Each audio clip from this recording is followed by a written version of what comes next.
രാജ്യസഭയിൽ കോൺഗ്രസ് നേതാവ് ആനന്ദ് ശർമ്മ സംസാരിക്കുന്നു. തത്സമയം 1000 रुपया मिल जाए वो भी नहीं निकलता, मशीन काम नहीं करती, लंबी लंबी कतारें लगी हैं, करोड़ों लोग लाइनों के अंदर हैं, पर केवल वहीं तक सीमित नहीं है।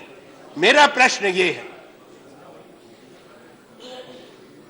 कि देश के अधिकांश लोग जो बाहर खाना खाते हैं वो छोटे छोटे ढाबों के अंदर जाते हैं।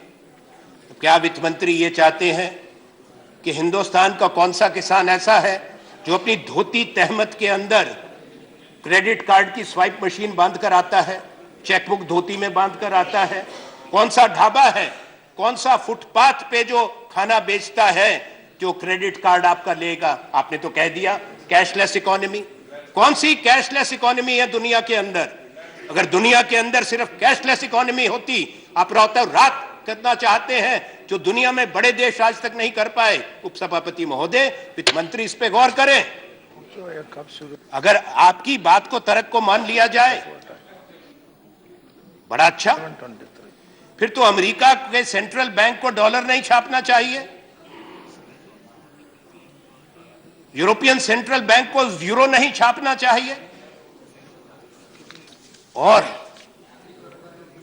इंग्लैंड के अंदर पाउंड स्टर्लिंग नहीं छापना चाहिए। क्रेडिट कार्ड डेबिट कार्ड में काम चलेगा? क्या जरूरत है पैसा छापने की?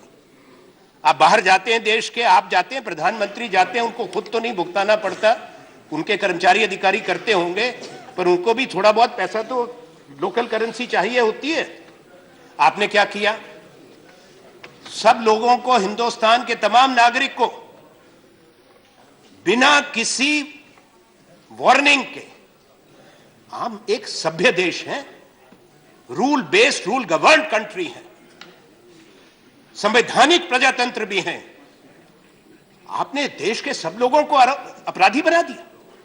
कम से कम उनको बताते कि फलां तारीख से हम बंद करने जा रहे हैं। सरकार का तर्क आया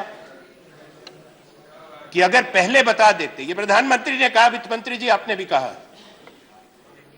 तो आतंकवादियों को फायदा हो जाता, जिनके पास काउंटरफिट पैसा है उनको फायदा हो जाता। अब ये तर्क ऐसा अजीब है, किसी की समझ में नहीं आ रहा। मैं आपके माध्यम से सरकार से पूछता हूं कि जरा ये बताएं, कृपा करके ज्ञान दें। आप तो प्रधानमंत्री तो बहुत इसमें ज्ञान रखते हैं, प्रकाश दे रहे हैं देश दुनिया को। मुझे ये बताएं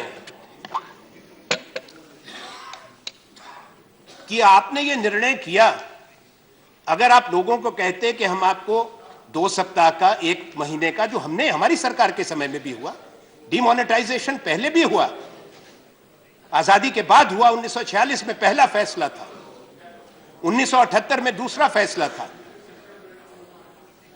जब 1000 रुपए का नोट हटा दिया गया था, 2000 का फैसला उस वक्त की एनडीए सरकार का था जिसने 1000 का नोट वापस लाया, पर लोगों को समय दिया जाता था। मेरा प्रश्न यह है, आपके माध्यम से पूरे सदन और देश देखे, क्योंकि अभी तक सिर्फ सरकार और प्रधानमंत्री का प्रवचन सुन रहे हैं, सब चैनल वही दिखाते हैं, कि कौन सा आतंकवादी बोरी भरकर रिजर्व बैंक और स्टेट बैंक के पास जाता कि मेरा काउंटरफिट मनी बदल दो? आपने कैसा तर्क दे दिया? अरे वही जाता जिसकी जेब में लीगल पैसा है, मेहनत का पैसा है, जिस पे वो टैक्स देगा। और आपने उसके बाद क्या किया? आपने उस पर सीमा लगा दी, दरियादिली करी कि जो विदेशी सैलानी देश के अंदर आए हैं, लाखों, मेरा व्यक्तिगत भी अनुभव है, और कोई ऐसे भी लोग हैं जिनको वित्त मंत्री भी जानते हैं, बहुत बड़े ज्यूरिस्ट हैं हिंदुस्तान के बाहर के, जो उस रात होटल का बिल नहीं दे पा रहे थे, उन्होंने अपना पैसा एक्सचेंज कर लिया था। सरकार ने 12 बजे पाबंदी लगा दी कि जो बाहर के विदेशी नागरिक हैं वो भी केवल 6000 रुपया ले जा सकते हैं। होटल ने जो ट्रेवलर्स चेक इन कैश कर दिए थे, एयरपोर्ट पे जिनके ट्रेवलर्स इन कैश हो गए, लाखों सैलानी, उनको वापस उनका पैसा उनकी करेंसी में हिंदुस्तान ने नहीं दिया। पूरी दुनिया के अंदर यह सवाल उठ गया। पूरे आज के समाचार पत्र भरे हैं, आज के समाचार पत्र। वित्त मंत्री जी ये गौर करें पूरे दुनिया के बड़े देशों ने, उनके एम्बेसडर्स और हाई कमिश्नर्स ने अपने देश के नागरिकों को एडवाइजरी भेज दी है कि हिंदुस्तान आने से पहले तक कई बार सोचो। आज के अखबार भरे पड़े हैं, ये पूरी दुनिया में आपने मैसेज दिया, एक संदेश कि ये देश पूरा काला बाजारियों का देश है, 86% पैसा काला बाजार और अपराध का पैसा है। दूसरा, तो आप यहां पे आओगे टूरिस्ट के रूप में, होटल में ठहरोगे, हम आपका पैसा दे देंगे। കറൻസി പ്രതിസന്ധിയിലുള്ള ചർച്ച രാജ്യസഭയിൽ പുരോഗമിക്കുകയാണ്. വലിയ രീതിയിലുള്ള വിമർശനങ്ങൾ തന്നെയാണ് ആനന്ദ് ശർമ്മ ഉന്നയിക്കുന്നത്.